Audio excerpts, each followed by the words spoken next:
Number 3 point ఏం చెప్పుకున్నామండి? Breath గురించి, body moment గురించి, న్యూట్రిషనల్ వాల్యూ కలిగిన ఫుడ్ గురించి, ఎక్సర్సైజ్ గురించి, గుడ్ స్లీప్ గురించి మనమైతే మాట్లాడుకున్నాం. అసలు బరువు తగ్గటానికి వాటికి ఎందుకండి ఇదంతా చెప్తున్నారు అని మాత్రం అనుకోకండి. చాలా అంటే చాలా లింక్ ఉందండి. మనం శ్వాస తీసుకుంటున్నాం కాబట్టే మనం బ్రతికున్నామని నిర్ధారణ అవుతోంది.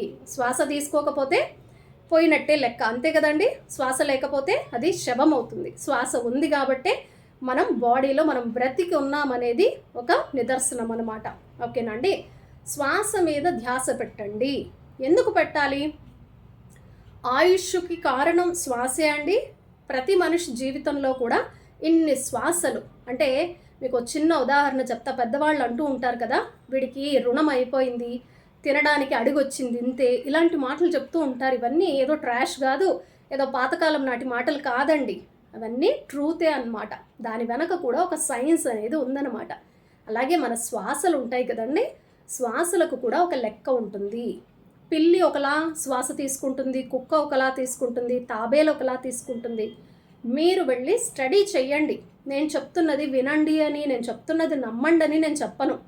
మీ ఓన్గా మీరు రీసెర్చ్ చేయండి, మీ ఓన్గా మీరు స్టడీ చేయండి, మీరు నాలెడ్జబుల్ అవ్వండి. తాబేలు 200 సంవత్సరాలు బ్రతుకుతుంది.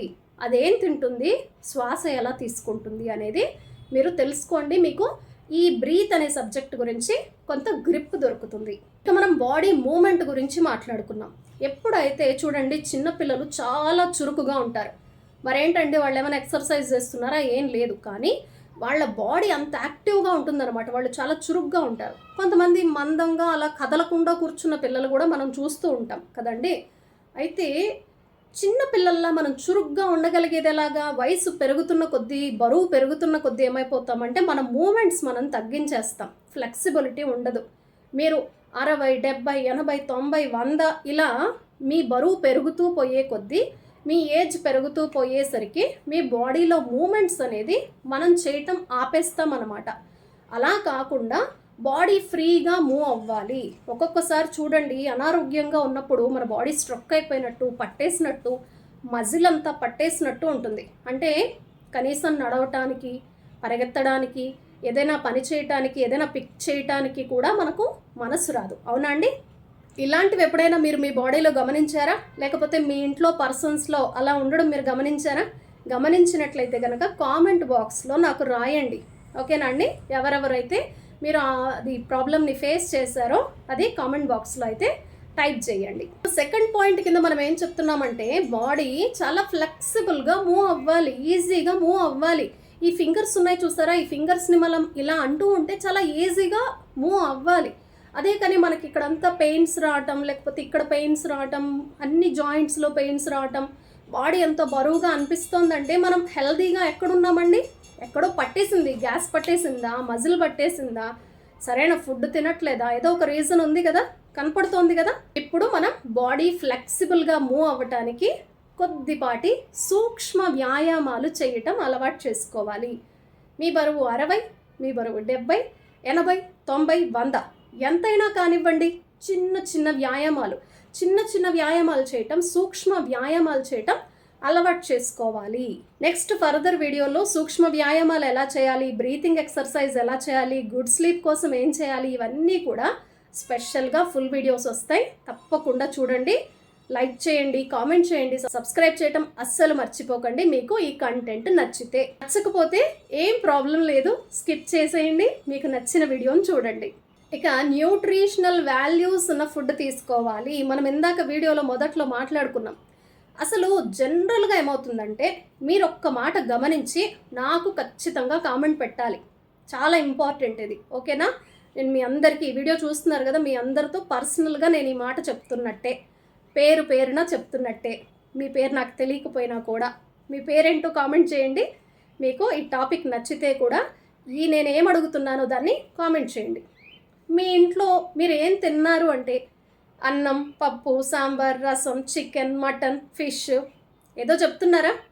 ఇంట్లో డిస్కస్ చేసుకుంటే, అమ్మ చేస్తే, లేకపోతే భోజనానికి పిలిస్తే ఫోన్ చేసి, ఇదిగో ఇవాళ చేపల పులుసు వండాను రా, లేకపోతే ఇవాళ చికెన్ కర్రీ చేశాను, ఇవాళ మటన్ కర్రీ మా ఇంట్లో, ఇవాళ టిఫిన్ ఏంటి అనగానే ఇది అది ఏదో చెప్తున్నాం కదా. ఎవరన్నా మీ ఇంట్లో ఇవాళ నేను ప్రోటీన్ ఫుడ్ తిన్నానని, లేదా కార్బోహైడ్రేట్స్ తీసుకున్నానని, వైటమిన్స్ తీసుకున్నానని, మినరల్స్ వచ్చాయని, నా బాడీకి డిటాక్సిఫికేషన్ చేశానని ఇలాంటి టాపిక్ ఏదైనా మాట్లాడుకుంటున్నారా? డైనింగ్ టేబుల్ దగ్గర మనం కూర్చుంటే ఫ్యామిలీ మెంబర్స్ వైటమిన్ ఏ గురించి, బి గురించి, డి గురించి, సి గురించి నాలెడ్జ్ ఉండాలి. ఈ ఫుడ్లో తల్లి చెప్పాలి, అమ్మ ఇందులో వైటమిన్ సి ఉంది, ఇది తింటే మంచిది. వైటమిన్ ఏ ఉంది, కళ్ళకు మంచిది. కెరోటిన్ ఉంది, హెయిర్కి మంచిది. మెలటోనిన్ ఉంది, స్లీప్కి మంచిది. ఇలాంటివి మదర్ అండ్ ఫాదర్ చెప్పాలి. మదర్ అండ్ ఫాదర్కి నాలెడ్జ్ లేకపోతే, వాళ్ళు తెలుసుకునే స్టేజ్లో లేకపోతే, పిల్లలు మీరు తెలుసుకోండి. చిన్నపిల్లలు కదా, ఇదేదో పెద్ద రాకెట్ సైన్స్ అయితే కాదు కదా.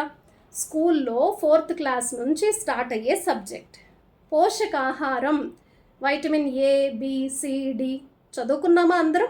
అందరం చదువుకున్నాం. కానీ అందరం దాన్ని మర్చిపోయాం. అందరూ దాన్ని నేర్చుకొని అందరం దాన్ని మర్చిపోయి ఉద్యోగాల వేటలో, జీవన పోరాటంలో పడి దాన్ని గాలికి వదిలేసాం కాబట్టే మనం అన్హెల్దీ ప్రాబ్లమ్స్ అన్నీ ఫేస్ చేస్తున్నాం. డాక్టర్లని నమ్ముకుంటున్నాం. అంటే ప్రాబ్లం వచ్చిన తర్వాత సొల్యూషన్ కోసం బాధపడుతున్నాం. ప్రివెన్షన్ అనేది ఒకటి ఉంది కదా, నివారణ అనేది ఒకటి ఉంది కదా. ప్రతి కుటుంబంలో ఈ అవేర్నెస్ రావాలి.